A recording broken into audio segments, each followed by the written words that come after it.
এই মুহূর্তে সবচেয়ে বড় খবর, বিগ ব্রেকিং নিউজ। আপনারা দেখছেন সবুজবঙ্গ নিউজ।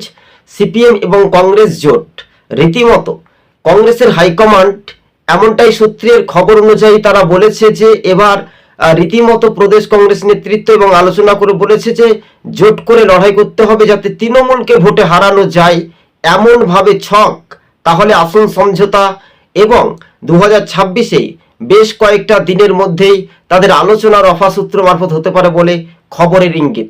সবুজবঙ্গ নিউজ চ্যানেলটি ভালো লাগলে দর্শক বন্ধুগণ শেয়ার করে পাশে থাকবেন। রাজ্য রাজনীতির ভোট ব্যাংক কিন্তু জোটের দিকে কিন্তু এগিয়ে যেতে পারে। 2016 সালে যে বিধানসভায় তুলনামূলকভাবে সিপিএম কংগ্রেস অল্প ভোটের ব্যবধানে হারজিত হয়েছিল, আর সেখানে কিন্তু সেই ভোটটা যদি পুরোপুরি তাদের দিকে যদি যায়, বাম কংগ্রেস বা আইএসএফ এর দিকে, তাহলে কিন্তু জয় কিন্তু নিশ্চিত হতে পারে। সিপিএম কয়টি আসনে প্রার্থী দেবে, কংগ্রেস এবং সিপিএম এর শরিক দল এবং সরাসরি আইএসএফ, এই নিয়ে উঠেছে জোর চর্চা বা জোর প্রশ্ন।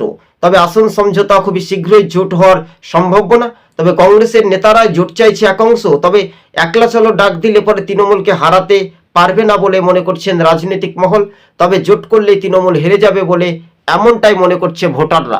দর্শক বন্ধুগণ, সবুজবঙ্গ নিউজ চ্যানেলটি ভালো লাগলে শেয়ার